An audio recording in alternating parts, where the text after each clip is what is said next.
So, baie welkom vir van ons by Solidariteit Helpende Hand se forum vir persone met gestremdhede. Hierdie platform is spesifiek geskep sodat mense met mekaar kan netwerk en ons bietjie sinergie kan kry in 'n klomp uitdagings wat ons almal ervaar. So elke 6 weke maak ons 'n opname van wat is die mees relevante onderwerp en dan gee ons 'n geleentheid dat daar besprekingspunte hieroor kan wees, sodat ons mekaar kan ondersteun en 'n netwerk kan vorm en ook ingelig kan wees, sodat ons gemeenskappe kan bemagtig. Ek sê weer dat Fanie de Tooy my baie mooi geleer het om te sê, ons mag maar praat van persone met gestremdhede. Want dit is nie hulle wat gestremd is nie, maar dit is die gemeenskap daar buite wat mense met spesiale behoeftes rem om effektief in die samelewing te kan aanpas. Maar voordat ons begin dan met hierdie baie belangrike gesprek van vanoggend, laat my asseblief toe dat ons ook op Darmnet op 'n gepaste manier hierdie mooi byeenkoms kan open. Goed. Ek lees daar in Job 8 vers 7 staan daar: En al het jy met min begin, sal jy met baie eindig. En ek dink dit is van elkeen van ons van toepassing, maar ook vir ons persone waarmee ons saamleef wat spesiale behoeftes het en uitdagings aanvaar. Met God se hulp kan jy mislukkings in sukses verander en aangaan om nog groter dinge te doen.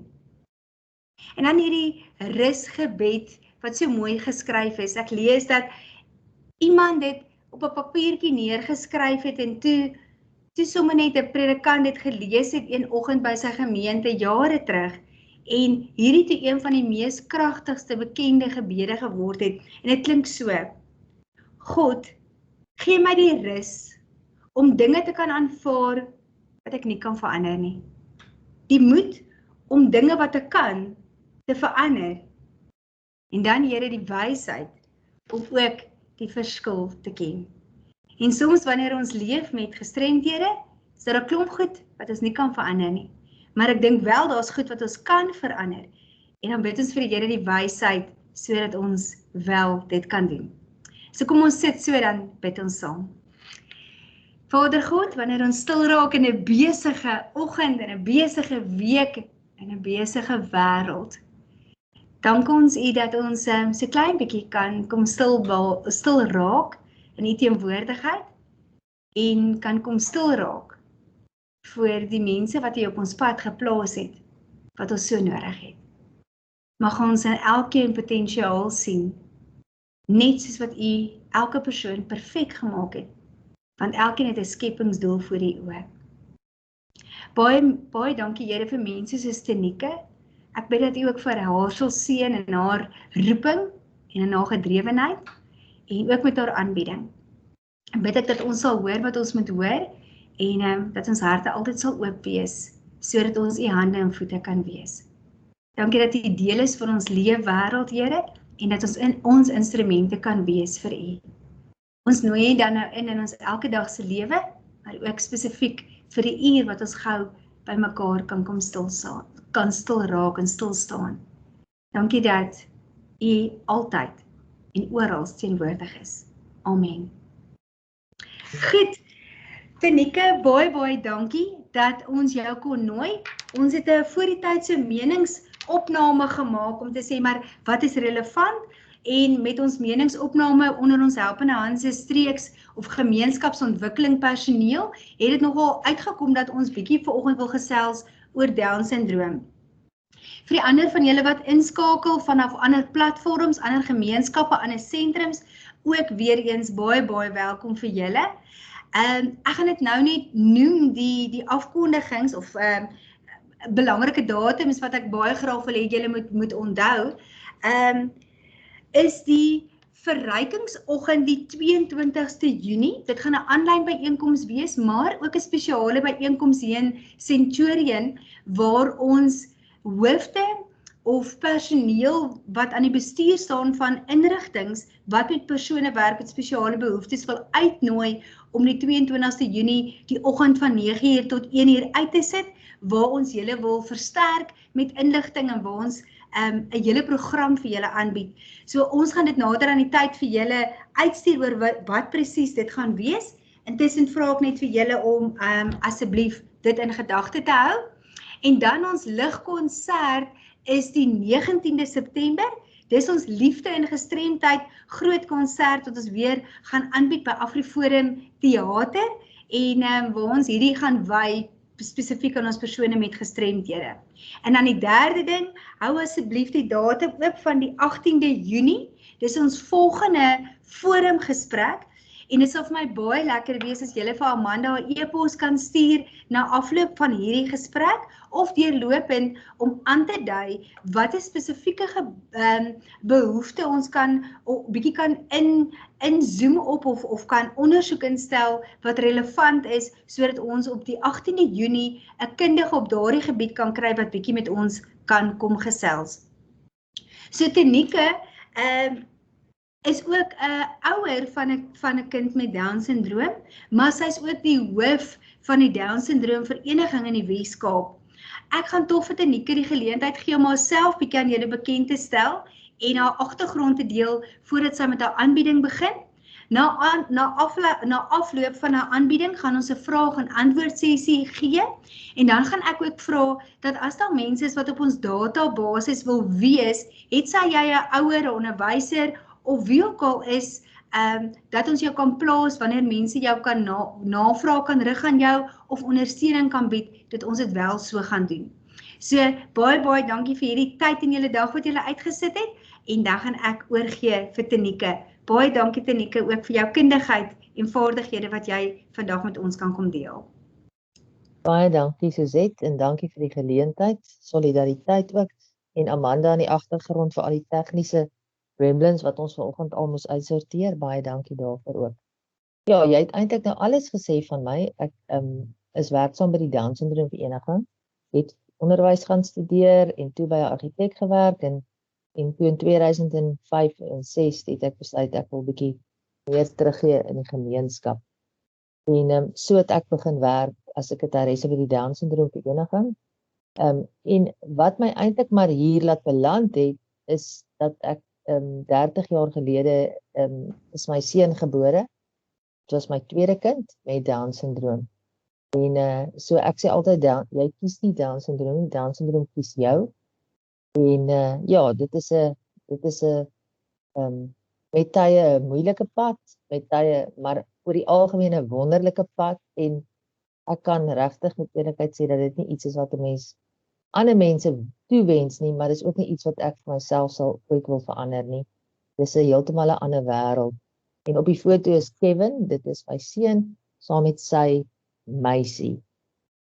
Ja, so kom ons begin, dan nou sommer met die julle is welkom ek kan nou nie die chat sien nie, maar julle is welkom om in die boksie vrae te vra as julle wil. Dan kan Suzette of Amanda net kyk en net laat weet as daar vrae is. Onderbreek my gerus as iets nie duidelik is nie. Ja, ons is maar baie gemaklik.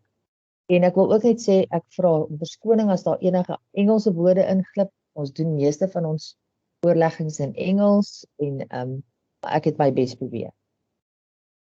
So wat is Down syndroom? Dit is 'n genetiese kondisie en dit veroorsaak die grootste ding eintlik maar dis die intellektuele ontwikkeling wat dit invloed. En dan die fisiese invloed wat dit ook op die persoon het.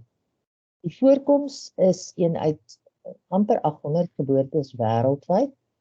In Suid-Afrika is dit bietjie hoër, dis 1 uit 600 en in ontwikkelende lande, Europa, Amerika ensovoorts is dit bietjie laer, die geboortesyfer is 1 uit 1000.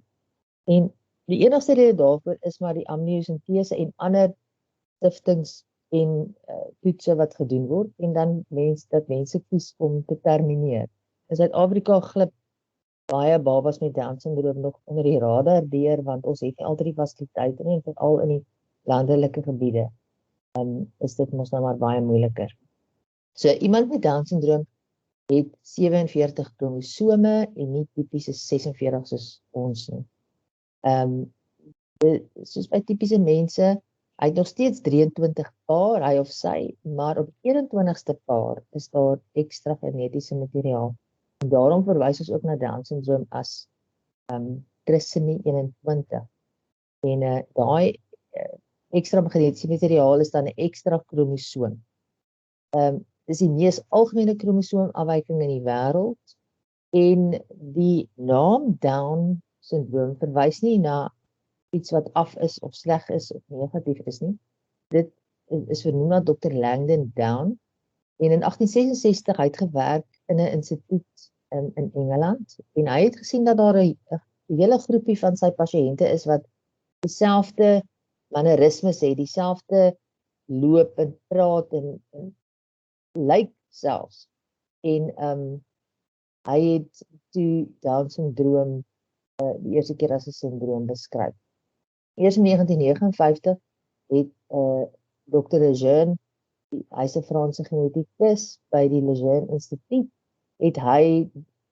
kon hy sien dat dit genetiese materiaal is wat op 21ste kromosoom is en dat dit genetiese afwyking is.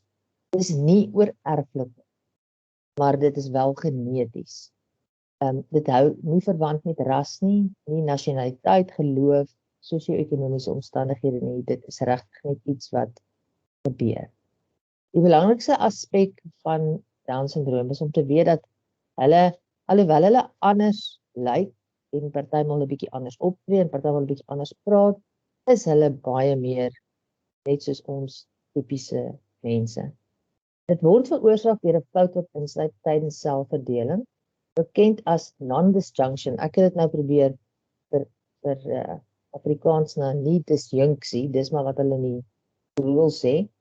So wat gebeur is, ons weet nie hoekom die genetiese materiaal nie soort van wegbeweeg nie, maar wel dat die fout reeds met eerste seldeling teenwoordig is.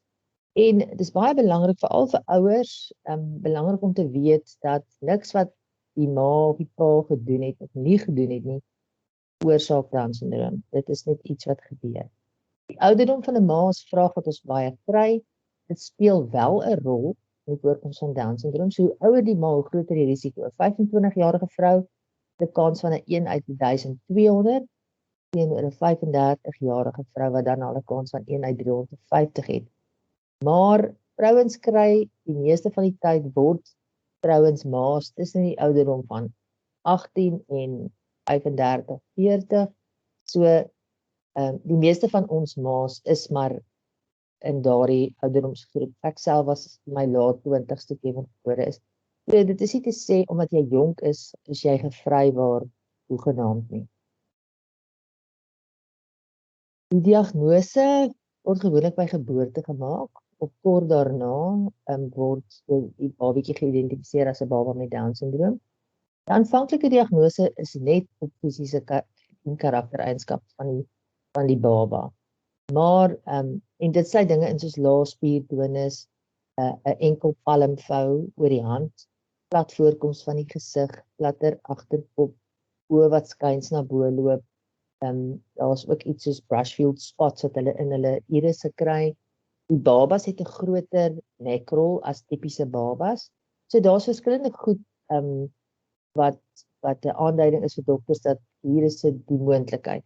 Maar dit word dan bevestig met 'n kromosoomtelling wat hulle karyotype noem.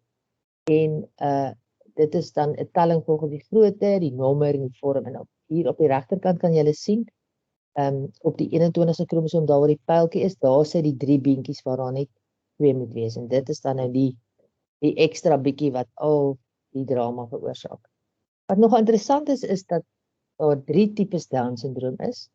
'n Trisomy 21 is die mees algemene een. 95% van mense met Down-syndroom het Trisomy 21.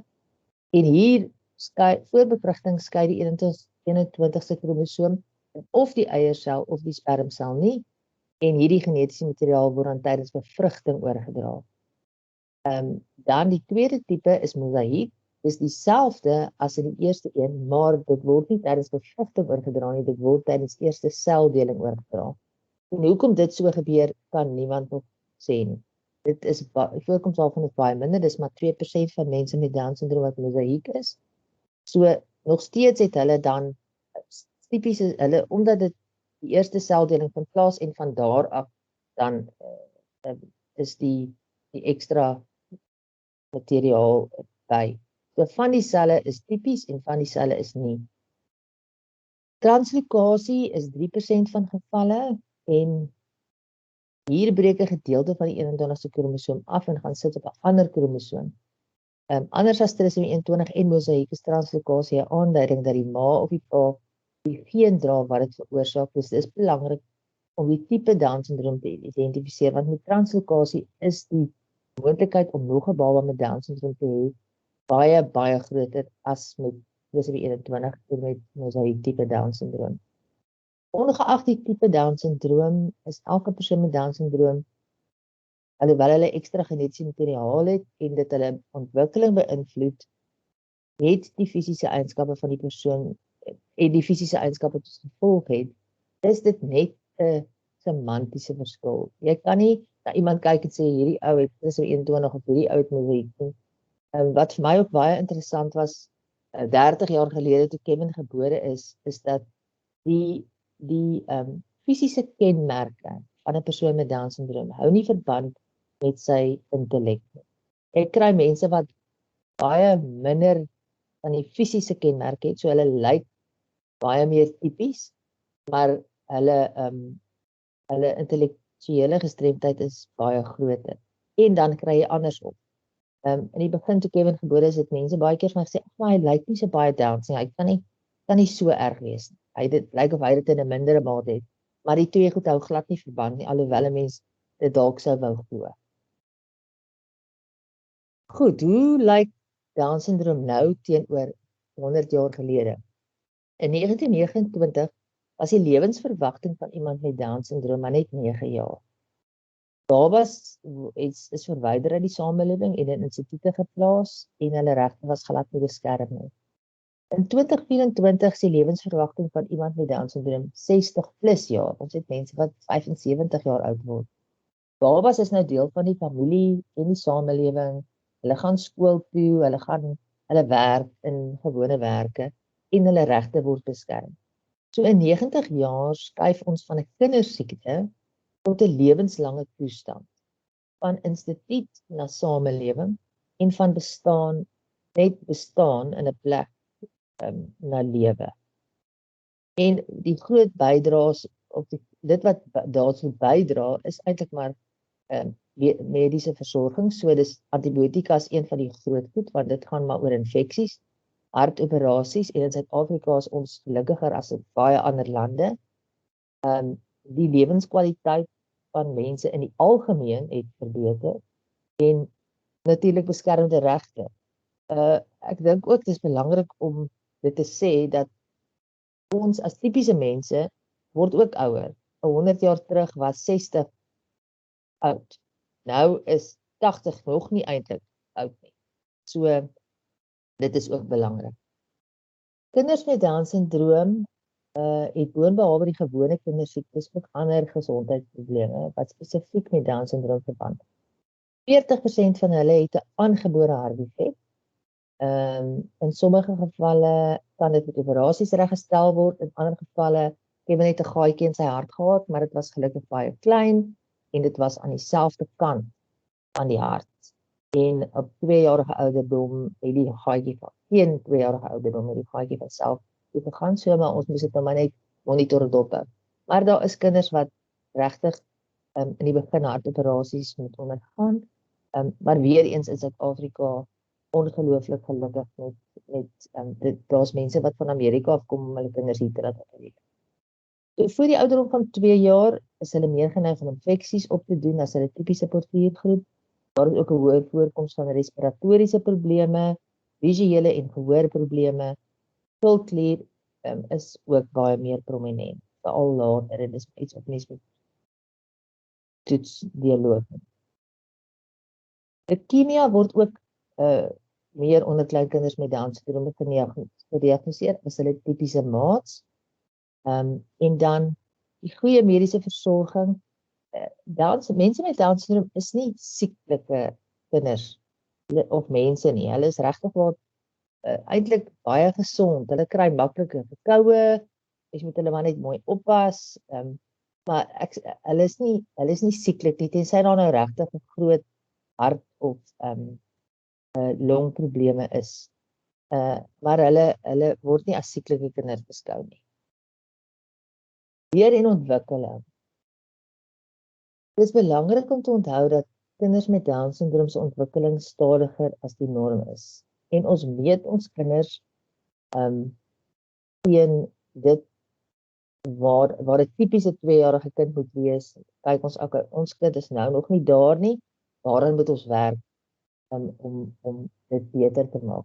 So ons meet ons kinders aan tipiese ontwikkeling, maar bloot net om hulle te kan help in die areas waar hulle 'n bietjie van 'n agterstand het. Maar hulle het gawes en talente en regtig waar met regte geleenthede en aansporing kan hulle hierdie talente ongelooflik goed ontwikkel. Meeste mense met Down-sindroom, hulle dit in 'n ligte mate, ons praat in Engels van mild to moderate intellectual disability. En ten spyte van hierdie intellektuele agterstand wat hulle het, is hulle beslis meer soos tipiese kinders as wat hulle anders as tipiese kinders is. Vroeë kinderontwikkeling kan vroeg reeds begin. Ons begin met die babas werk al net 6 weke as hulle gesond is.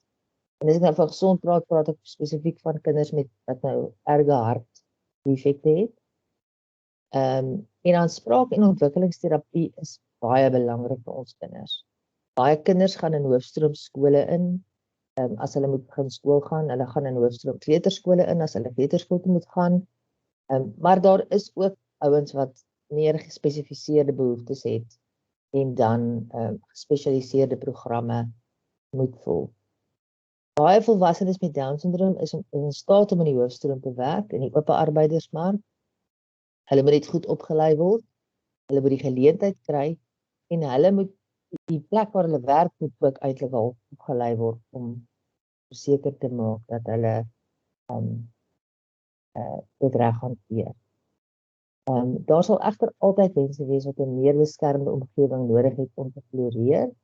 Ek kan miskien net noem dat ons het die Down-sindroom Vereniging Wes-Kaap het 'n skool toe wat ons doen saam met die hele kinderreis, of nie kinderreis nie,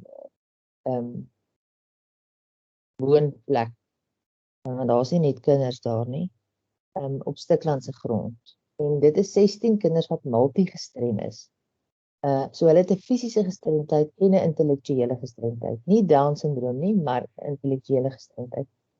En hulle is daar tot hulle 18 is en dan dis maar meer 'n hulle eie skill development program wat ons volg. So hulle leer om hulle tande te borsel en om hulle self te voer en aan te trek en hande te was en sulke goed.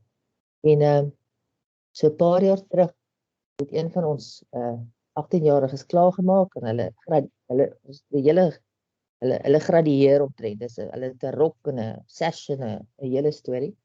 En sy het nou nie teruggekom die volgende jaar nie, want sy is mos nou klaar met oomties. Sy kom nie weer skool toe nie. En haar hele sy het begin agteruit. Sy het begin eers gedrag het agteruit. Toe sy ander kinders begin seermaak. Toe sy haarself begin seermaak. Hulle moes haar later isoleer. En uit dit het Masandi begin, wat 'n werkswinkel is. So sy sal nooit in die oop arbeidersmark kan werk. Maar ons het Masandi begin en sy was 2 weke in Masandi toe sy terug in haar gewone saal. Waar sy is een van die kinderhuis inwoners. So en al wat dit vir my net sê is dat dis ongelooflik belangrik vir ons kinders om 'n plek te hê waartoe hulle gaan om 'n doel te hê. Net soos wat ons 'n doel in die lewe wil hê, wil hulle ook 'n doel hê. En hulle gaan haal die handdoeke van die kinderhuis, hulle gaan haal die handdoeke en die borslappe en die goed van Boetie, hulle was dit.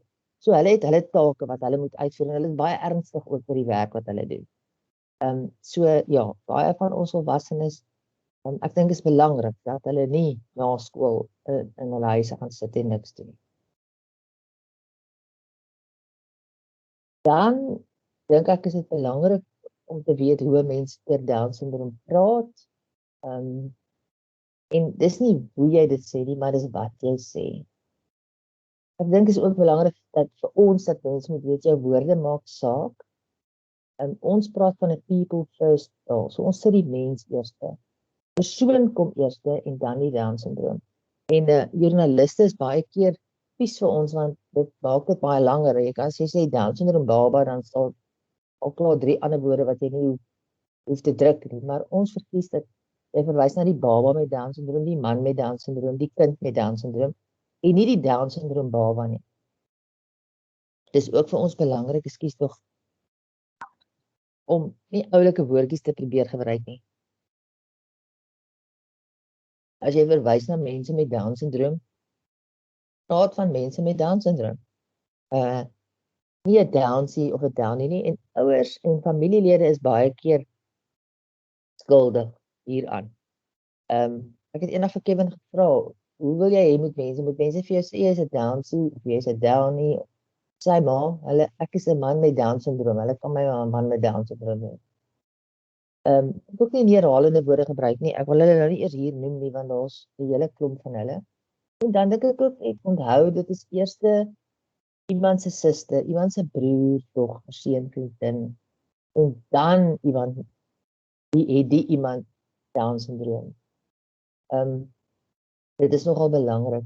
So wat ek nou nie hier ingesit het nie, maar wat ek net kan noem is dat wat ook belangrik is as mense met ons kinders praat. Hulle hou daarvan, hulle is baie lief vir gesels. En baie keer sal mense, as ek en Kevin saam iewers is, sal hulle sal nie vir hom vra hoe oud hy is, hulle sal vir my sê, hoe oud is hy? Of wat is sy naam? En is nogal baie lekker vir 'n ma. Ek dink vir die persoon met Down syndroom, vir Kevin ook, as iemand direk met hulle gesels. En ja, dit is ook belangrik. En as ouers en as mense wat werk met hulle, moet ons hulle die geleentheid gee om self te kan praat oor hulle self en te sê wie en wat hulle is. Maar ja, gesels gerus met iemand met Down syndroom. Moenie bang wees om met hulle te gesels nie. En hulle kan nog 'n lekker gesprek voer. Dan fiksie teenoor feit. 'n Paar dinge om onthou as jy mense met Down syndroom beter wil leer ken of beter wil ken. Daar's allerlei persepsies daar buite dat hulle is en hulle bly kinders. En dit is absoluut nie waar nie. Vra my. My kind, hy is my kind, maar hy is nie meer 'n kind nie. Hy sal baie keer vir my sê, mamma, ek word 30 hierdie jaar, ek is nou nie meer 'n kind nie, ek is nou 'n man. Op 25 het hy na my toe gekom en gesê, ek wil nou nie meer onder jou dak bly nie, ek wil nou my eie gaan bly. Ja, so hulle bly nie altyd kinders nie. Ek dink iets wat moeilik is vir ons as ouers, is dat jy nog steeds daai verantwoordelikheid het. Ja, mens het 'n verantwoordelikheid teenoor al jou kinders. Ek het 'n ander kind ook, 'n dogter wat 4 jaar ouer as Kevin is. So mens het as ma of as pa het jy altyd daai verantwoordelikheid teenoor jou kind. Maar ek sê nie meer vir Ira, jy moet 'n trui aantrek, dit is te koud, jy kan nie met kaars buite toe gaan nie, maar vir Kevin moet ek dit nog doen. So maar hulle word groot en dis belangrik dat hulle ingeligte besluite kan maak, dat hulle deel kan wees van hulle eie besluite. Ja, hulle is nie altyd gelukkig nie. Mense sal vir my baie keer sê, maar hulle is sulke liewe, gelukkige engelkindertjies. En dit is net nie so nie. Hulle is net soos ons, met hulle goeie dae, partymal klim hulle met die verkeerde voet uit die bed uit. Hulle word vies oor goed wat gebeur. Hulle gaan deur hulle terrible twos, gaan bietjie later daardeur, miskien op 3 of 3,5. Maar hulle gaan deur hulle tienerjare, slaan deure, dink hulle ouers is dom en weet nie waarvan hulle praat nie, luister na hulle musiek en so ja, presies net soos enige ander kind. Nie altyd gelukkig nie. Baie mense sê maar hulle kan nie vir hulle self dink nie. Ek dink dis heeltemal verkeerd. Hulle kan baie goed vir hulle self dink. Wat belangrik is dat hulle gelei moet word om 'n ingeligte besluit te maak, om al die feite te hê.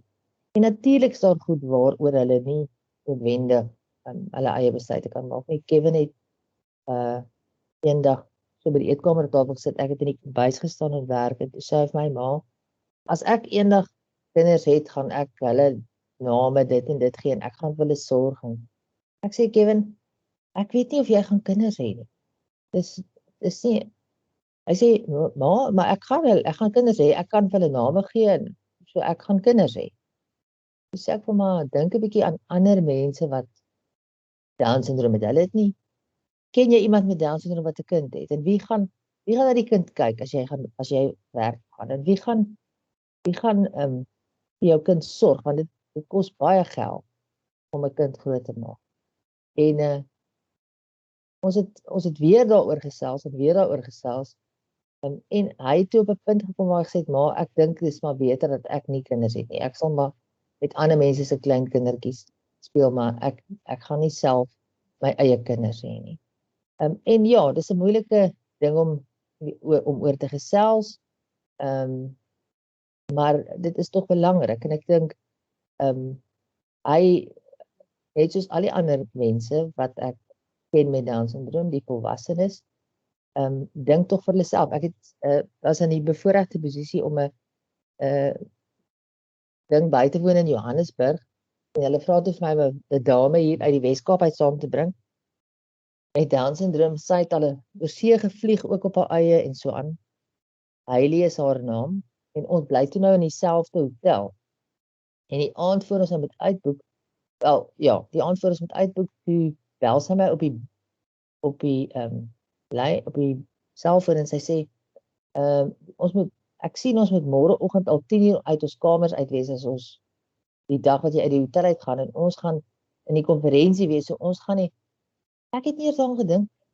Maar sy het dit gedink. Op 'n ander keer het sy in 'n hotel gebly en daar was raserige mense langs haar. Die volgende dag toe ek haar daar gaan soek, toe sy nie meer daar nie, toe sy gesê, ek kan hulle asseblief skei want sy kan nie langs mense slaap wat so raas nie. En hulle het haar geskuif. So sy het definitief vir haarself gedink. Dan is daar die persepsie dat hulle ophou leer op 'n sekere ouderdom. Hulle leer dit amper soos 'n plafon. So hulle leer net tot op daai ouderdom en dan is dit verby. Nou dit is verseker nie so nie. Daar is 'n dame by ons, Amanda.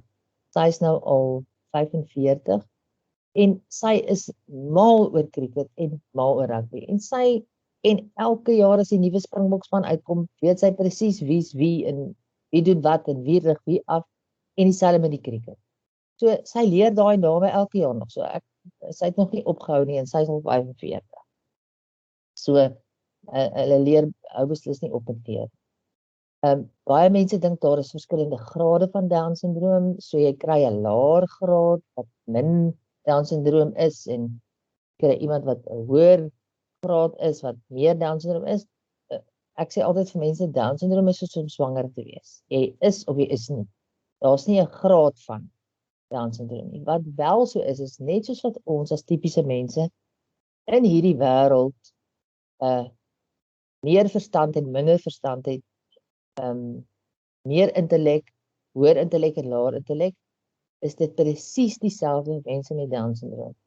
So ja, daar is aan hulle wat 'n bietjie slimmer is as ander, maar dit het niks, hulle sou teen as hulle nie Down syndroom was nie, ook 'n bietjie slimmer gewees het as die volgende ou. Dan is daar mense wat dink dat hulle van nature aggressief is.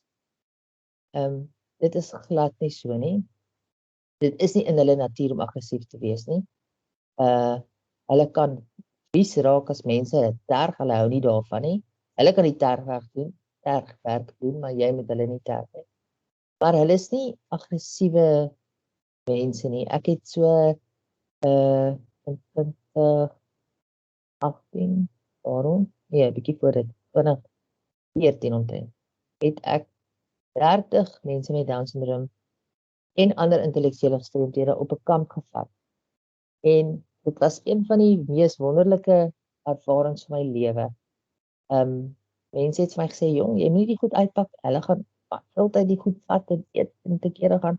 En hulle gaan nie regkom nie. Hoe gaan hulle weet wat dit was absoluut fantasties. Hulle het dit so geniet. Jy hoef hulle nie te entertain nie, jy hoef nie vir hulle dis vir hulle net lekker om daar te wees. En ons het gaan stap en ons het allerlei goed gedoen en boeresport gespeel en hulle is mal oor dans en sokkie en musiek. Maar net die hele naweek was net fantasties en wat my altyd sal bybly van hulle is mense wat in die koshuise bly en wat nou al baie jare in die koshuis bly. En 'n mens kan verstaan dat as jy daar bly, dan is daar nou maar reëls en sekere ouens op sekere tye stort. En een van die mans het aan my gekom en gesê, "Tannie, want ek het gesê jy kan enige tyd gaan stort, net wanneer jy wil. Solank jy net gereed is wanneer ons iewers wil gaan of iets wil doen." Hy sê, "Kan ek regtig enige tyd gaan stort?" Jo, dis fantasties, want by die koshuis moet ons of in die oggend of in die aand stort. Nou ja, maar aggressie is nie deel van Down syndroom nie. As dit daar is, dan is dit as gevolg van omstandighede, dan is dit iets wat aangeleer is. Dat hulle nie, ek sien dissipline, het hy sommer vir Engels, die rekenaar doen dit van self. Baie mense sê hulle verstaan nie dissipline nie. Dit is absoluut nie waar nie. Mense met Down syndroom is baie lief daarvoor om te luister en hulle hou daarvan om die regte ding te doen. En as jy vir hulle iets geleer het, dan behoed jou dat jy dit op 'n ander manier wil doen. As dit is hoe ons dit doen en as dit die regte ding is om te doen, moenie dan met 'n kort pad kom en sê, "Man, maak nou nie saak nie, ons vandag doen ons dit nou anders want ons is haastig." Nee, dit werk glad nie so vir hulle nie. Iets wat ek nou al regtig in my jare ondervind het en wat ek vasglo is dat as ek kyk na die ouens wat in werke gaan staan en wat werk, wat opleiding kry om te gaan werk, is dit nie die intellek wat in hulle pad staan nie, maar gedrag. Gedrag in terme van luister, in terme van dissipline, om konstant kan luister en 'n opdrag te kan uitvoer. En dit is baie hartseer, want dit is iets wat regtig waar geleer word. En ons kinders is eintlik baie goed daarmee. Mense met Down syndroom in die algemeen. Daar is mense wat glo dat hulle nie hulle seksdrange in toom kan hou nie. Dit is ook nie waar nie. Ek dink hulle is miskien 'n bietjie minder hulle dis nou die woord ek soek. Hulle het nie 'n groter seksdrang as die gemiddelde man of vrou op straat nie. Ek dink wat ouers baie keer doen is hulle versuim om seksualiteit met hulle kinders te bespreek. En dan lei dit tot allerlei snaakse vrae en dinge wat onbeantwoord bly. Inhibisies is die woord wat ek sê. Ek dink hulle het 'n bietjie laer inhibisies as ons. Hulle is minder skaam. Hulle sal sommer aan die stort af kamer toe loop sonder om noodwendige handdoek om hulle te sit. Maar jy moet hulle leer om dit te doen. Want dit is tog belangrik. Jy kan nie in 'n plek tussen mense beweeg en loop nie. Of jy kan nie dit is nie wat ons in die openbaar doen nie. So ek dink dit is baie belangrik as 'n mens werk met mense met intellektuele gestremdheid, met Down syndroom, dat dit van kleins af, en dit begin nie by, ons praat nie van seks nie, ons praat van net wie is ek, dat ek het 'n spasie om my, dis privaat, sekere goed is privaat. En dit beskerm ons kinders ook, want hulle is baie meer vulnerable daar buite. Ja, daar is net die kans dat hulle iets kan oorkom en misbruik word is net groter as iemand wat nie Down syndroom het nie. Dan wil ek ook sê, moenie ons kinders jammer kry nie. En ouers moenie hulle kinders jammer kry nie. Werkgewers moenie hulle mense met Down-sindroom, werkers met Down-sindroom jammer kry nie. Want dit is nie so dat aksies tog hy Down-sindroom los hom, maar hy kan nie. Hulle kan, meeste van die tyd kan hulle, binne hulle vermoë en binne perke. Kevin was, en hulle weet om dit te gebruik tot hulle voordeel. Kevin was seker so 6 of 7. Daar staan met ons met 'n kombi gery en ons reël is dat jy moet in jou karstoeltjie sit.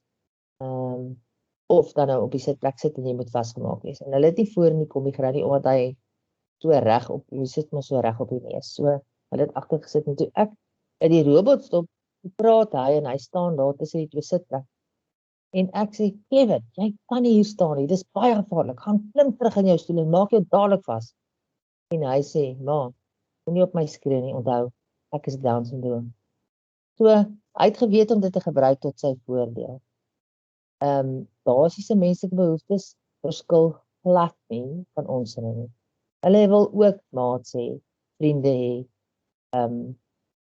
meisie, en 'n boyfriend, vriend. Dis vir hulle belangrik om dit te hê. Hulle wil 'n werk hê, hulle wil 'n doel in die lewe hê. Presies net al daai dinge wat ons as gewone mense wil hê, wil hulle ook hê. En dan dis krities vir ons om diep asem te haal en te onthou dat daar 'n mens in al hierdie terminologie en woorde is. Hierdie is iemand met belangstellings, drome en ideale wat op 'n reis is, net soos jy en net soos ek. En daar is my kontakdetails. As julle wil gesels, ek het 'n video wat ek baie graag vir julle wil speel. Ek het dit deurgestuur na Amanda toe ek kon dit nie van my kant af laat werk nie. Ek weet nie of sy dit na haar kant af laat werk. Kan dit werk nie. Ek gaan dit gou vir jou speel. Dit is Kevin by sy koffiewinkel. Dit is ongelukkig in Engels. Wel, hy praat Afrikaans, maar dit is in Engels.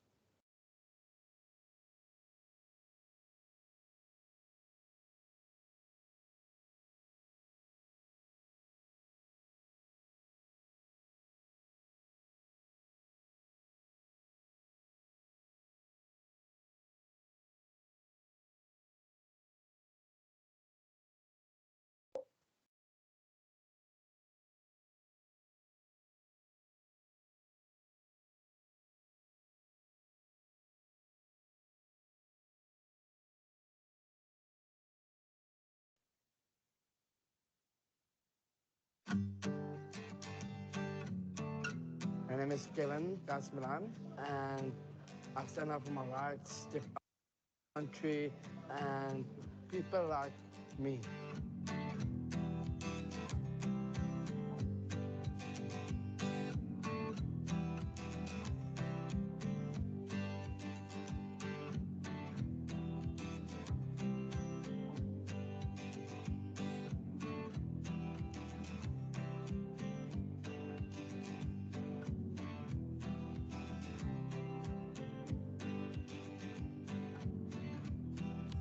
I love to work here at the cover shop. The cover shop is my life. The cover shop is my home.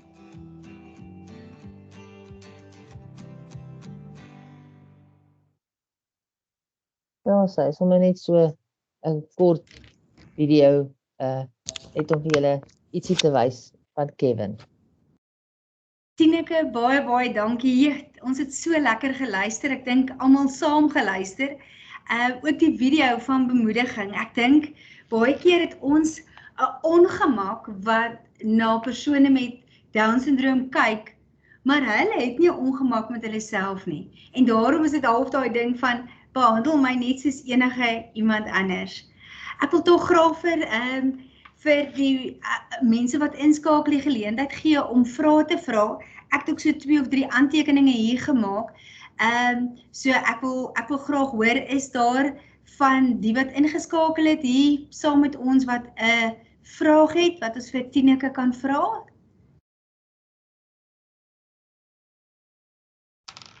Goed, Tineke, baie dankie. Ek dink daar gaan ook boodskappe deurkom. Ek het wel gesien op die skerm met hulle gevra of dit moontlik sal wees dat ons jou aanbieding met hulle sal kan deel, omdat daar regtig baie goeie inligting is, sal ons dit met hulle kan deel, sal jy dit kan beskikbaar maak vir ons? Ja, enige tyd. Ek sien daar's 1 of 2 spelfoute. Ek het dit oorspronklik in Engels gedoen en toe op 'n stadium het ek of vir jou of vir Amanda gesê, praat ek Afrikaans of Engels, sê hulle nee Afrikaans, so ek moet dit nou vertaal. Maar ek sal dit net, as ek net dit regmaak en dan stuur ek dit weer vir julle, kan dit enige tyd gebruik. Ek het van my kant af so 2 of 3 vrae net en ek dink miskien kan dit ook uit die gehoor uitgekom het, maar dit was nogal vir my interessant en ek voel nou so effens verleed dat ek dit nie geweet het nie. En ek wonder oor die skole se openhartigheid daaroor, maar dit was al vir my interessant dat jy noem dat daar wel skole in die hoofstroom is wat ons kinders met Down-sindroom wel akkommodeer. Ek het net gewonder daaroor. Dink jy dit is iets wat ons skole meer moet inlig, hoofstroomskole, om te sê maar akkommodeer hulle? En is dit ook so dat ons kan sê maar ons wil ook die ouers van persone met Down-sindroom motiveer om te sê maar kyk of dit 'n moontlikheid is. En hoe begin 'n mens? Hoe besluit jy hierdie is dalk 'n moontlik, my kind gaan moontlik in die hoofstroom kan geakkommodeer word. Waar begin so besluit? Dis 'n klomp vrae. Ek sal hulle almal probeer, as ek nie almal antwoord sê maar vir my, dan sal ek weer probeer. Ek dink die eerste ding is dat ouers moet inkoop in die idee van dat my kind moontlik in die hoofstroom kan wees.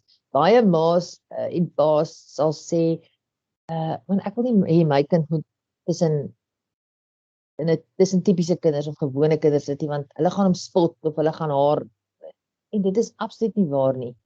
Ek dink die teenoorgestelde gebeur baie keer, veral in laerskole. Kevin was in 'n hoofstroomskool gewees vandat hy 7 was tot hy 13 was. En toe het ek hom na 'n spesiale skool toe geskuif. En daar was dit eintlik, hulle was in 'n Elsen eenheid wat soos die ou spesiale klas is. Maar hulle het skooluniform gedra en hulle het alles gedoen wat die res van die skool doen. Wat baie belangrik is. En daarom is hulle eintlik vir die kinders sê, hoor, julle moenie hulle tasse dra nie, moenie hulle so help nie. Hulle moet hulle eie dinge doen. So ja, ek dink uit 'n skoolse perspektief uit, dit beteken baie vir die ander kinders om kinders met Down-sindroom daar te hê. Maar okay, ons begin by ouers wat moet inkoop. En dan moet jy letterlik 'n skool gaan soek wat bereid is om jou kind in te neem. Suid-Afrika het ons fantastiese wetgewing. Al die skole moet eintlik kinders inneem, maar op die grond is alles nie daar nie. Almal het nie die regte, wat is 'n resource? Almal het nie die regte toerusting en goed hulpbronne nie. Ouers, onderwysers word nie noodwendig opgelei om met kinders te werk wat intellektuele gestremdheid het nie. Die ander ding is ook, ek dink 'n mens moet dis baie belangrik om te kyk hoekom ek my kind in 'n hoofstroomskool wil hê. Want as jy regtig mooi oor gaan dink, jou kind gaan nie noodwendig matriek maak nie. Jou kind gaan nie, maar daar's ander goed, sosiale ontwikkeling binne 'n skoolopset. Dit is ongelooflik belangrik vir ons kinders. So hulle leer om te wees tussen tipiese kinders. Hulle leer deur baie meer van wat hulle sien as wat hulle hoor. So hulle sien hoe 'n normale ou praat, loop, en hoe hy reageer en hulle naop dit. So veral in die laer grade is dit ontsettend waardevol vir ons kinders om in hoofstrome te wees. As 'n skoolhoof inkoop, dan het ons al gesien, dan werk dit gewoonlik, dit werk mos maar van die kop af onder toe. En ja, so suksesverhale, daar's heelwat skole wat kinders inneem. Ek dink party wil hê hulle moet 'n hulp in die klas hê, of hulle dele hulp tussen meer as een persoon, byvoorbeeld, sy help hier vandag in hierdie periodes, hierdie ene hier, en dan ander periodes weer 'n ander een. Maar ja, ek dink die infrastruktuur is net nie altyd daar nie. Op die platteland sien ons dat mense baie keer, hulle het nie 'n keuse nie. Daar is net een skool op die platteland en as my kind moet skool gaan, dan moet hulle nou maar gaan. En hulle kom reg en hulle akkommodeer die kinders. Ek dink daar's genoeg hulp daar buite. Die onderwysdepartement is bewus van al hierdie dinge, maar in Suid-Afrika weer eens, ons kan nie eers vir ons tipiese kinders almal in skole inkry nie. So ja, dit maak dit baie moeilik. Groot klasse is ook nie ideaal nie. Maar ja, daar is eintlik niks beter as jy jou kind in 'n klas kan sit. Nou doen jy dit net vir die grade. En skuif dan oor na 'n ander skool. Ek dink dis ook belangrik dat ouers moet weet, dit is nie 'n klip kap. Dis nie die uiteinde van die wêreld. Jy probeer dit, as dit werk, fantasties. As dit nie werk nie en jou kind kom nie reg in die hoofstroom nie, of jy voel dit werk nie, na 'n jaar of so dan haal jy jou kind uit en jy skuif hom na 'n ander skool toe. Maar dit wat hulle kry in die hoofstroom, een van Kevin, die lekkerste oomblikke vir my met Kevin in die skool was, ek het hom in die middag gaan haal en hy moes 'n entjie na die kar toe stap. Ek het 'n entjie wegparkeer sodat hy nou moet stap tot daar. En toe ek nou om die hoek gery kom, toe so 'n ander ouetjie besig om hom te stamp. En ek stop toe nou en ek klim uit en ek sien die ouetjie, hy's nou baie benoud gelyk. Hy het seker gedink nou gaan hierdie ou se ma my iets aandoen en ek sê toe maar, hoekom stamp jy hom? Hy sê, Tannie, want hy het my eerste gestamp. En dit was vir my 'n wonderlike oomblik, want Kevin is daar teruggestamp omdat hy was nie iemand met Down syndroom nie. Hy is nie jammer gekry nie. Hy was net 'n doodgewone kind wat 'n ander kind gestamp het. Ja, so. Tineke, ek wil ook weet, is hulle die hele tyd bewus, Kevin, dat hy anders is as ander mense? Die feit dat hy sê maar ek is 'n kind of ek is Kevin en ek het Down syndroom, is daar 'n bewustheid dat ek anders ding kan doen as die normale mense? Ja, ek dink dit verskil ook van persoon tot persoon. Jy kry mense met Down syndroom of een of twee ontmoet wat glad nie baie gelukkig is met hulle setup nie. Hulle wil nie eintlik so wees nie. Ander wat weer dink hulle plaas hulle eintlik 'n trappie bo gewone mense, weet, so hulle dink hulle is klein bietjie beter. Kevin weet hy's Down syndroom, maar vir hom is dit nie dis soos iemand wat Spaans is. Hulle dis maar nie hoe hy is. Hy was nog baie klein in die winkel, het hy een of twee keer na my uitgekom en sê, "Ma, hier's 'n ander meisie hierso en sy het ook Down syndroom. Ek sien sy het ook Down syndroom." So hy kan sien dis iemand met Down syndroom, maar dit is nie iets wat hom noodwendig pla nie. Dis nie asof hy dink dat hy slegter af is of weet, ja, nee. Wat hom wel pla is dat hy nie kan goed doen wat ander mense van 30 nie, soos kar bestuur en sulke goed. Ja, dit pla. Tineke, dan het ek nog twee laaste vrae. Ek dink as ek heeltyd na die goed luister oor fiksie en feite, dan besef ek ons wat ingeskakel is hier vanoggend met die boodskap uitstuur, ons moet die gemeenskap gaan opvoed en inlig en bemagtig met inligting om met hierdie kinders of persone met Down syndroom reg te kan kommunikeer, geleenthede te skep. Ons moet half self kom en sê maar, hoe stel ek 'n CV op? Dat ek kan sê maar, hierin is hy baie goed, hierin kan hy dit doen, hierdie gaan maak dat hy 'n aanwins is vir jou maatskappy. So, ook daai opleiding van wanneer jy hom akkommodeer in die werkplek, gaan jy iemand aanstel met hierdie kwaliteite. En ek dink, dis nogal iets wat ons daar buite, dit is ook die platform wat ons moet skep, maar gee hulle geleentheid.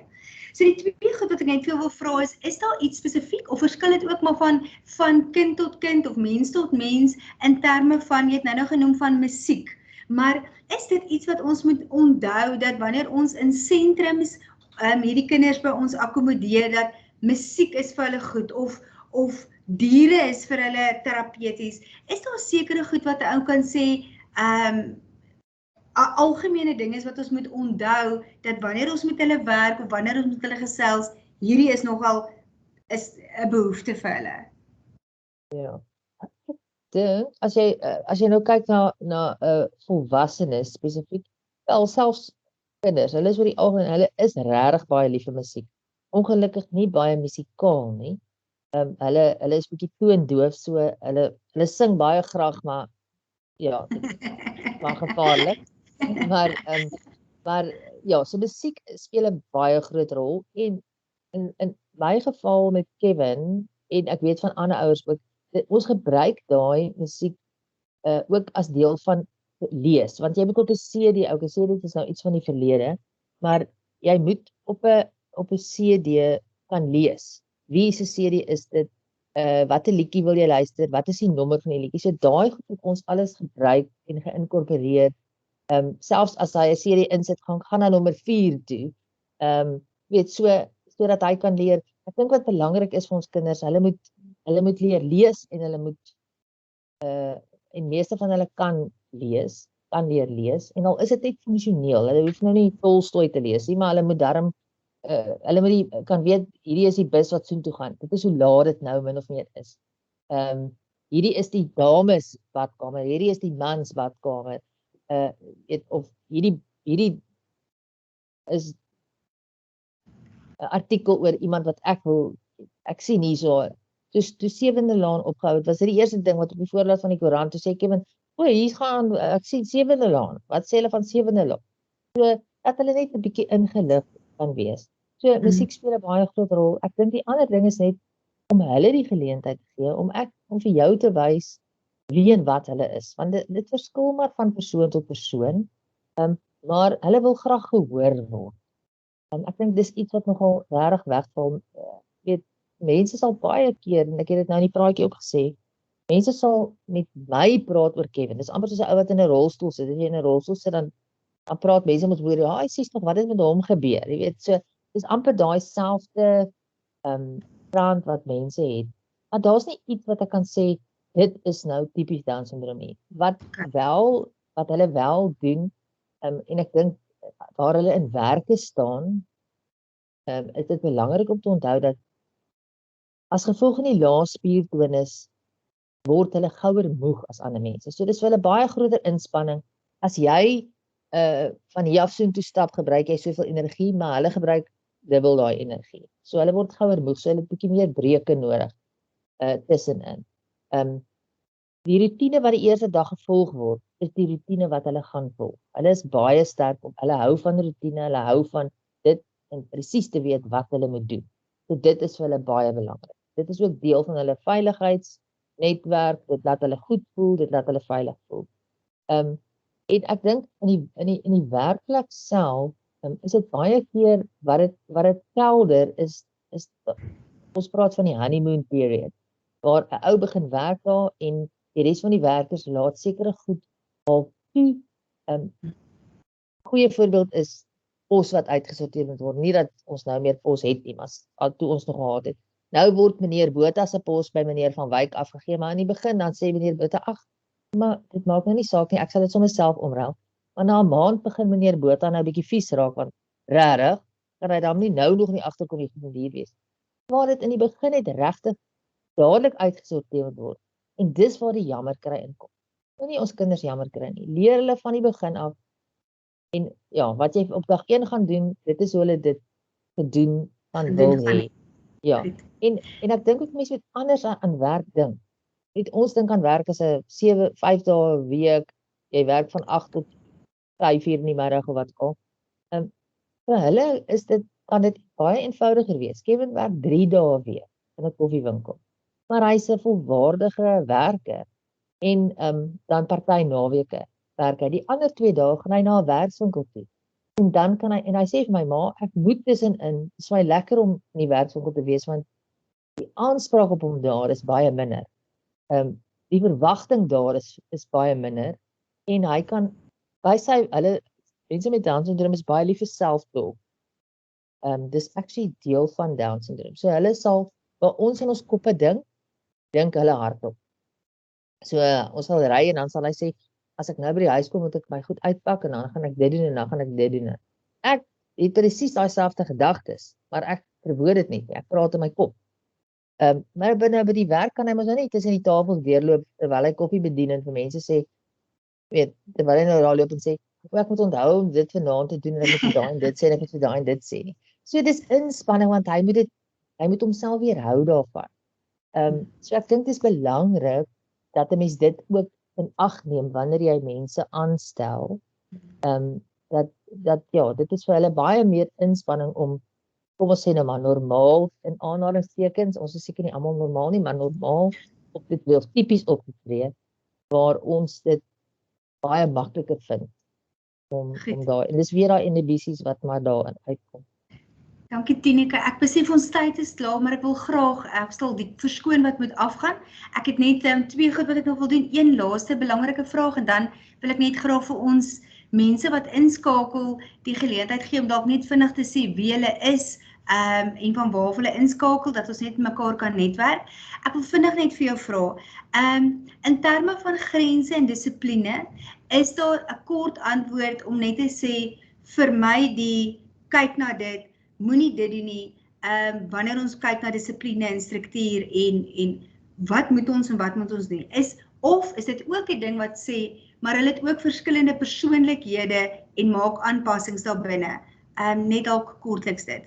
Definitief het hulle verskillende persoonlikhede en definitief maak 'n mens aanpassings, maar ek dink soos wat jy na 'n groep mense kyk wat nie Down syndroom het nie en daar sekere aanvaarbare gedrag is dit die verwagting moet geskep word vir hulle. So ek sê altyd 'n mens maak konsessies vir intellek, maar jy maak nie konsessies vir gedrag. So ek dink dit is die een ding wat 'n mens wel kan sê dat dis 'n non-negotiable. Die ander ding is om wat baie goed werk vir ons ouers is om hulle keuses te gee en te sê jy moet nou gaan bad en as hy nie wil nie, okay, jy kan as jy nou gaan bad, dan is dit so maar jy gaan bad, maar dan kan jy 'n bietjie later gaan. Maar dan gaan ons nou nie vanaand 'n storie lees nie. So hy het 'n keuse, hy maak 'n keuse. Ja, en ons kinders kry dit reg. Ek glo dissipline as 'n kind kan onderskei tussen by wie kan ek wegkom met iets en by wie nie, verstaan hulle dissipline. En ek hou daarvan om te praat van luister, listening skills. So hulle moet leer om te luister, want as jy kan luister, dan hoor jy eintlik wat van jou verwag word. Weet, en die ander ding is ook om baie duidelike instruksies te gee van wat jy wil hê. En wat jy praat en hoe jy dit doen. Moenie sê presies wat jy wil hê hulle moet doen. Ek het so ruk terug na 'n praatjie geluister van 'n ou wat begin werk het by 'n onderneming en hulle het hom nou voor die tyd sy ouers van sê maar jy het onthoude jou baas praat jy so en by die huis kan jy so praat met vriende en so aan. Baie mooi vir hom geleer en toe hy nou by die werk kom, toe sê die baas, onthou ons is hier almal soos familie. Weet ons is almal een groot familie. En hy dink man, dan is dit mos 'n familie, is mos nie meer my baas nie. En hy het die volgende oggend by die baas se kantoor ingestap en baie persoonlike goed van die huis met die baas gaan deel. Die pa wat nie lekker gevoel het nie en naar geword het en so aan. So ja, mens moet maar versigtig wees wat jy sê. Iemand anders het gesê vir 'n persoon, hy het op die vloer in die personeelkamer gesit en sy broodjie geëet, toe sê sy, hier sit ons nie op die vloer nie. Toe gaan lê hy op die vloer. Sy het nou bedoel, hier sit ons op stoele, maar in plaas van net te sê wat jy wil hê hulle moet doen, kom sit hier op die stoel asseblief. Ja, so ek dink net om baie bewus te wees van wat mense sê, hulle verstaan nie altyd innuendos noodwendig nie, met woordgrappies en sulke goed verstaan hulle nie noodwendig. Goed, baie dankie. Amanda het ons vergadering so gestel dat ons die klank en die beeld af het sodat ons nie onderbrekings tussen die aanbieding sou kon hê nie. Ek het nou gou vir haar gevra of sy dit kan deaktiveer sodat ons gou net mekaar kan sien en die klank kan oopmaak. Ek dink weet nie of gaan hom tydens die vergadering kan stel nie. Amanda gee net my aanduiding, kan ons die kameras en die klank reg kry of sal ek dan net reël en toestemming vra dat ons die wat wel ingeskakel is se data kan versprei. Jy het dit reg gekry Amanda, so ons kan die kameras en die klank aanstel of aanskakel sê sy.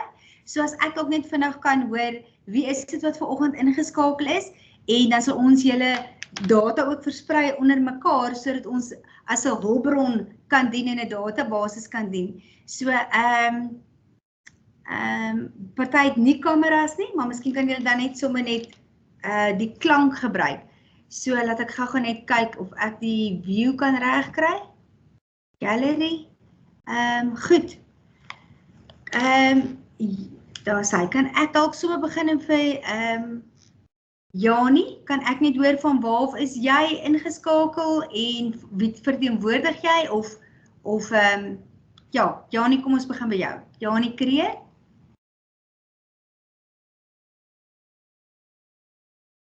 Janie se klank is af.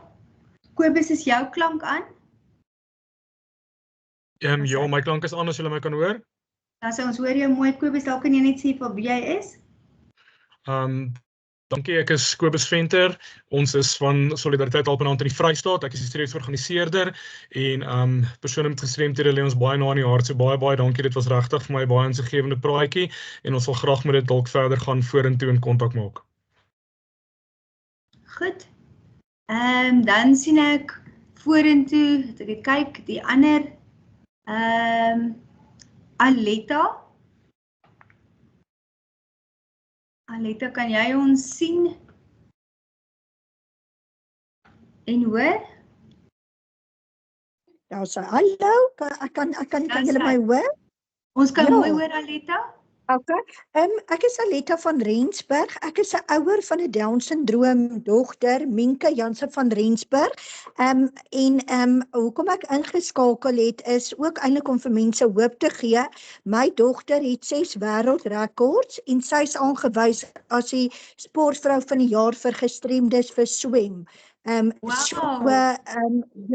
So akademies vorder sy dalk nou nie so goed nie, maar wat haar swem aanbetref en haar liggaamlike ontwikkeling gaan dit baie goed met haar en ons is hier so in George. Ek het my eie kleuterskole, so ons het ook 'n Downie wat nou Minke raak nou 20.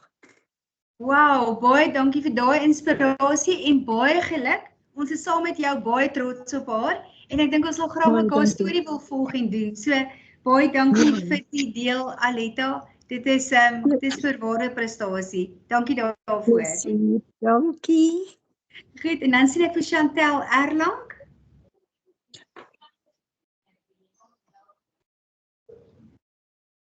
Chantel, jou klank is af.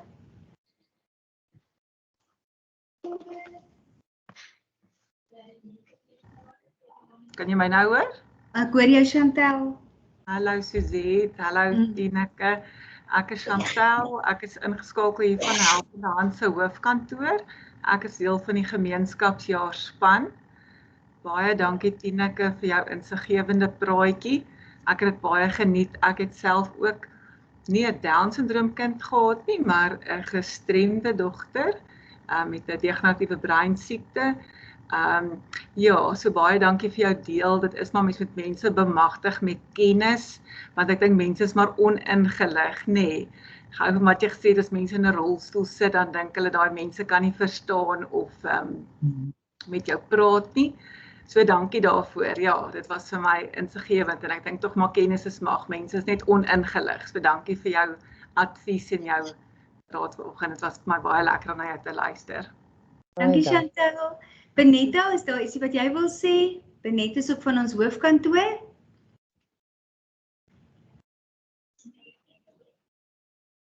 Goed. Benetta is dalk weet nie kan ons nou hoor nie. Ek gaan oor daarna Cindy toe. Cindy? Soos jy weet nie maar as ek daaroor. Goeiemôre almal. Ek is 'n projekbestuurder by Rotalia.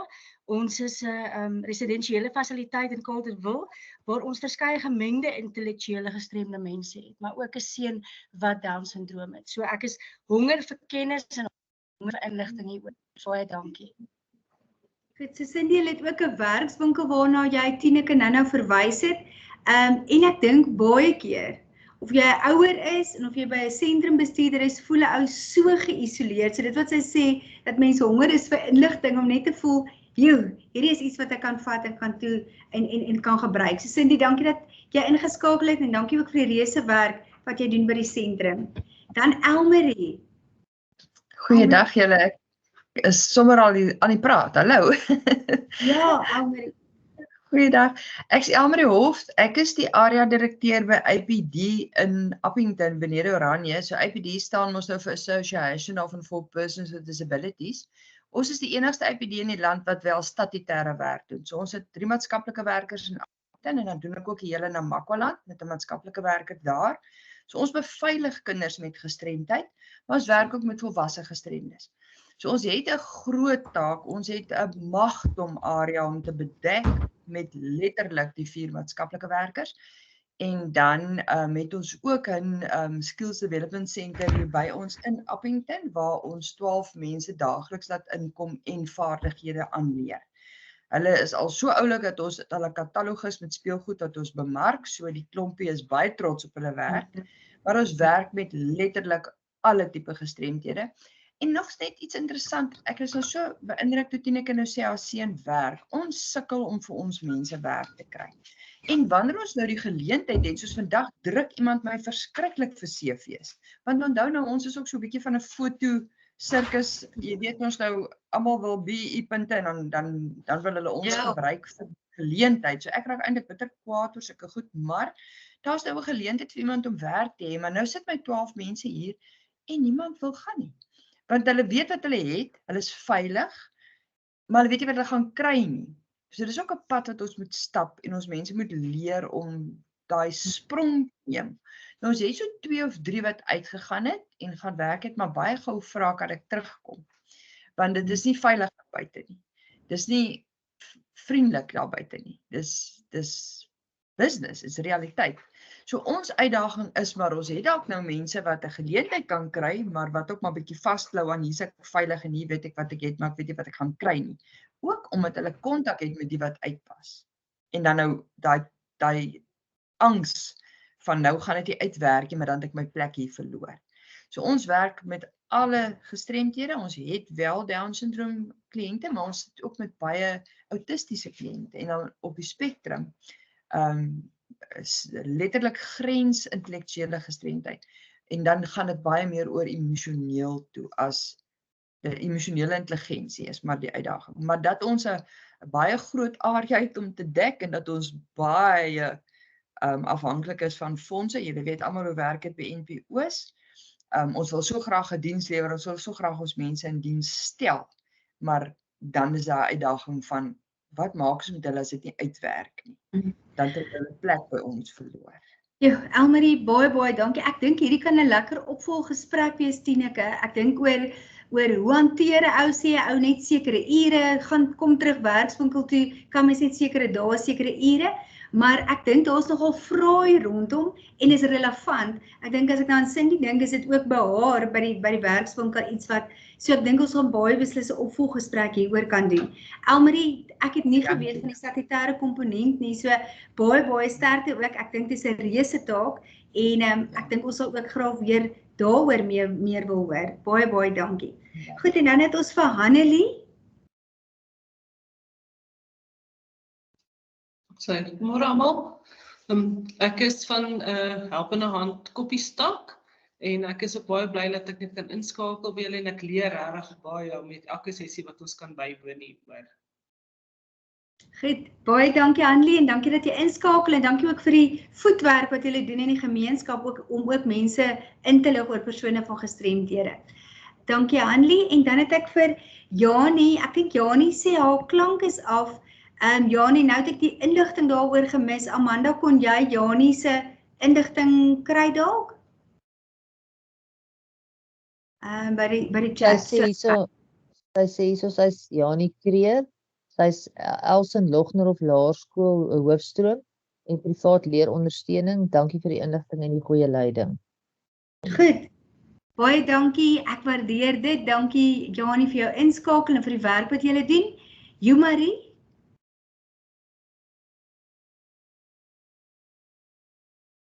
Hallo Suzette en Tineke en julle ander. Dankie vir die insiggewende boodskap en vir die inligting wat jy gedeel het. Ja, ek dink partykeer en ek is self skuldig daaraan, soos by 'n gestremde persoon, jy praat met die persoon langs hom. So ek het ook geleer om om dit nie te doen nie, want dit gee waarde vir daai persoon as jy met daai persoon praat. So ja, ek dink regtig hierdie inligting gaan help en met projekte en ja, baie dankie daarvoor. Waardeer. Dankie Jumarie, sy is ons maatskaplike werker daar in die Vrystaat. En dan Mariana, is jy ingeskakel? Is jou klank aan? Dankie Suzette, ja, ek is hier so en ek luister met graagte. Ek is Mariana, ek is streekorganiseerder in Pretoria en ons is wel betrokke by 'n aantal huise vir persone met gestremdhede. Waaronder uitkoms ook is wat 'n hele paar persone met Down-sindrome, Down syndroom daar ook is. En ja, dit is altyd baie lekker om daar te gaan. Ek eintlik as ek by hulle is, hulle gee vir my energie. Dis my as ek afvoel by die werk, as gevolg van ons werksomstandighede of wat ons elke dag sien, is dit my lekker om baie energie te gaan kry en saam met hulle te dans, want hulle dans lyfie baie lekker. En ons het ook nou by hulle 'n jeukskeibaan opgerig, soos ook lekker is om te sien en saam met hulle gaan jeukskei speel. So ons hele idee is om die jaar te fokus om gemeenskappe te integreer met persone met gestremdhede, om vir te wys dit is regtig waar mens hoef nie vreemd te voel nie. Dis regtig net nog mense wat 'n behoefte het aan liefde. So dankie vir die inligting. Ons gaan dit definitief so oordra ook. Dankie Mariana, ek hou van die jeukskeibaan, dit het so goed afgegaan. So onthou tog vir julle wat ingeskakel is daaroor dat dit so 'n mooi projek is en is iets wat hulle aktief aan kon deelneem. Dankie Mariana. En dan Michelle Tonk, sy is ook op ons bestuur van die forum vir persone met gestremdhede. Michelle, ek gee graag oor na jou. Hi everybody, thank you and thank you Tineke. And first of all, sorry Suzette, Fani was not able to make it today and I forgot to send these apologies, so sorry about that. Tineke, thank you, it was really wonderful to chat to you again. I know you've been on our radio, lots of shows many times, but thank you. And just one thing that stood out is when Tineke, you said about your son working and the limitations or the expectations. I recently had a call from a gentleman wanting to employ persons with disabilities. And his greatest concern was that often persons with disabilities don't always put their limitations, what they're not able to do. And he said this has caused so much stress with people employing persons with disabilities that they're now hesitant. And he was working with huge companies. So I'm not sure if you all know about the functional report that was that Fani and the late Francis Slubber put together. And this report actually is something that you can not only I know we did it with one of the other organizations, I think it was with autism, that you go to, so I know the audiologist, and they would do tests. They would do tests in a noisy environment and tests in a one-on-one environment. Just yesterday, my daughter went for one and she scored 91. She's a cochlear implantee in a quiet environment, but only about 45% in a noisy environment.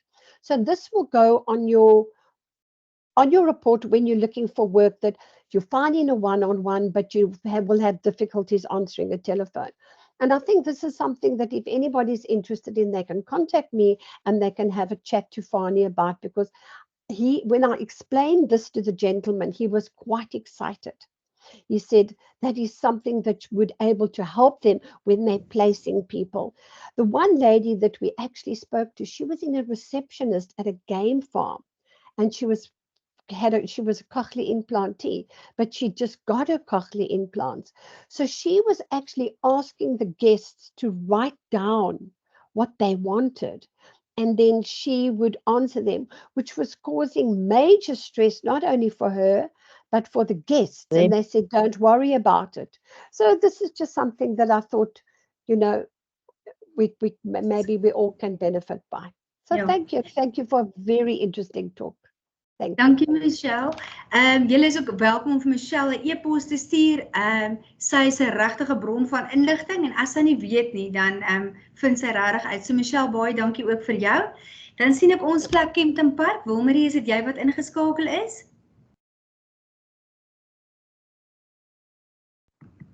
Hallo almal, ek is Wilmarie Du Plessis, so ek skakel in vir ons plek Kempton Park, kleuterskool en dan na skoolsentrum.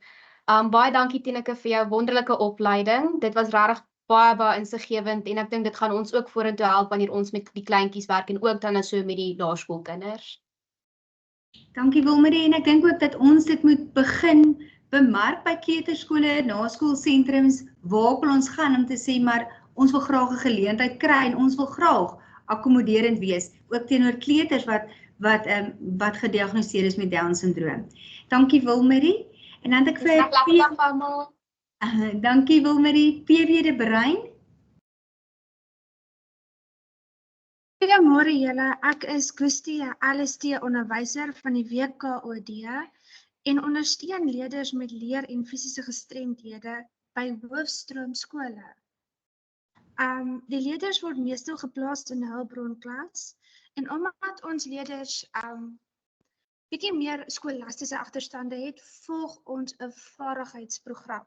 So ons leerders beweeg dan nou van hoofstroom af na spesiale skole soos in Graafwater en Saldanha Bay en van daar af doen hulle meestal hoe kan ek sê ambag, hulle werk met hulle hande en na 'n sekere tyd kan hulle dan kwalifiseer. So hulle gaan doen nie eintlik akademiese werk nie, maar meer fisiese werk. So dit is ons poging in die WKOD om leerders meer te bevoeg om vir hulle self te kan werk. Goed, dit is baie interessant en ek dink mense wat vra daaroor kan jou ook gerus skakel om te hoor hoe werk julle program en wat daarvan kan hulle ook by hulle plekke implementeer. So baie dankie dat jy ingeskakel het. En dan sien ek vir Rita Kreer.